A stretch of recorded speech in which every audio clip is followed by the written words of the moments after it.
obviously this was a game where you guys really couldn't put it together until those last 10 minutes or so. Can you talk a little bit about how you made changes? You made 5 changes before the 8th minute, and how you felt that led to those last 10 Well, minutes. we created chances in the first half, we just didn't score. So I might disagree with you a little bit. Could've, should've, maybe had a couple goals, but on the flip side of that, we could've given up a bunch of goals. So maybe that should've been your opening question, why we didn't defend as well as maybe we should have. I thought throughout the course of the game, we created some half chances. Yes, the goals came closer to the end of the game, I get it, those are facts, but I thought our attacking performance in the first half, some of it was okay. And I just wanted to ask about, you've played Minnesota twice in the last month, you played them once. A little bit here, what's it like playing a team 3 times that quickly, and how does it change your game plan? It's fine, it's MLS.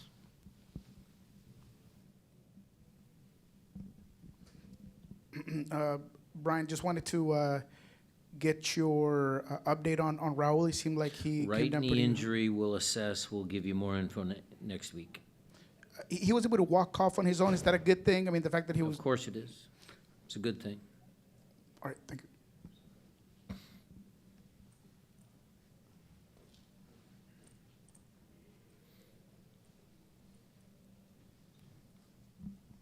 It obviously came a little late, but what do you make of the Paul Rothrock, Jordan Morris connection there, getting both those goals? Guys making plays. Paul has been making plays since his, timely or surprise entrance to the group. Jordan's been making plays for many years. Jordan could have had a couple of better opportunities in the first half had he not just sprinted once, but came back, sprint again, go again, second actions, third actions, but justly deserved, both players, goals and assists. The goals were good. And I guess more broadly, what did like you said, you did create a bunch of chances there. Were you generally pretty happy with the chance creation and more broadly the play of? No, I wasn't. I think we could have been a little smarter in the final third.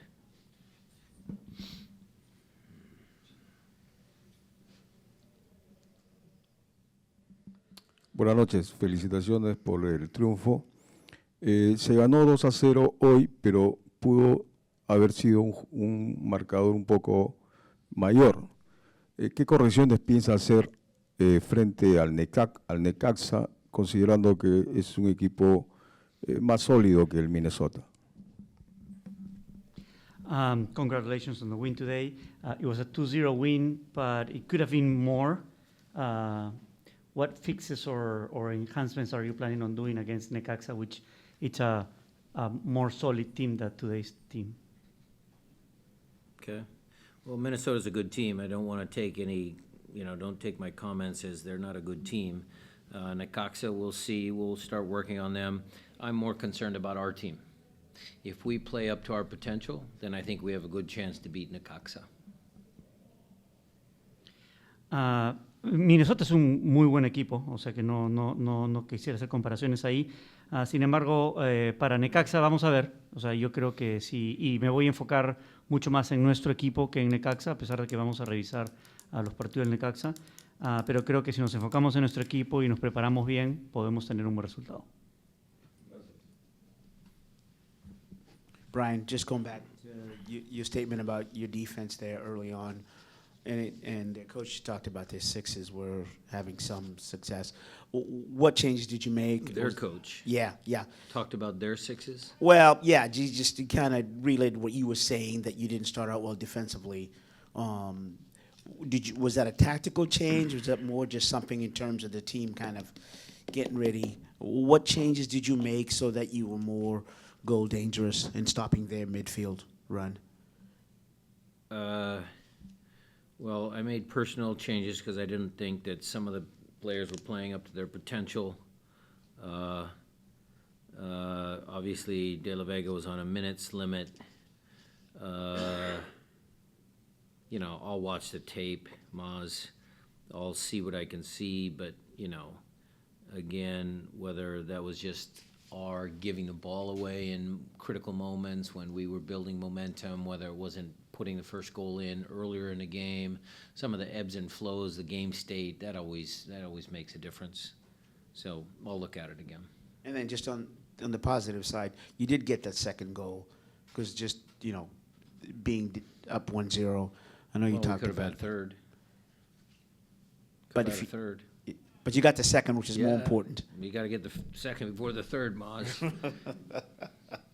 Smart man you are. Thanks, Coach.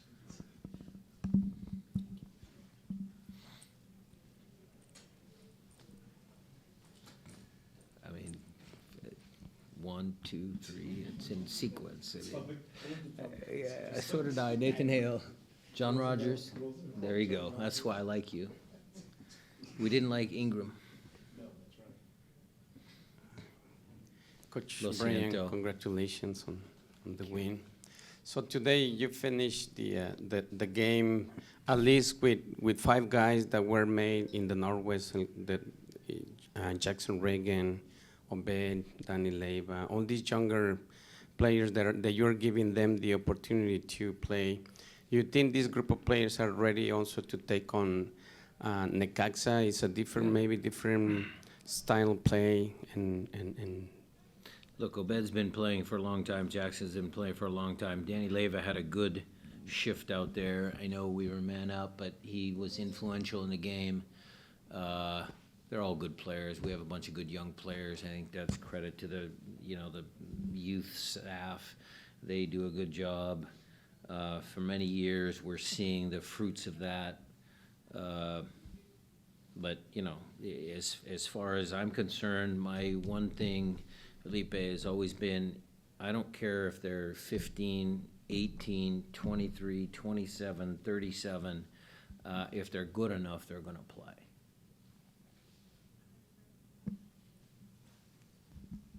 Coach, Eric Ramsey mentioned that red card could have been a bit of a turning point. Sure. Did you agree with that on your side of especially you had 2 goals after that? Yeah, for sure. I mean, red cards always change games. Sometimes it's hard for the team that goes up a goal. You're expected to win, and players feel that little subtle pressure and stuff like that. And they actually had a couple counter opportunities when they were down a guy. So I didn't like that. But yes, it absolutely was a turning point in the game. I don't see any questions in Zoom, so we'll start following questions here in the room, please. Yeah, if you could just give your assessment of Pedro de la Vega's performance. Good. Looked like, I'm guessing 55 minutes-ish was his limit.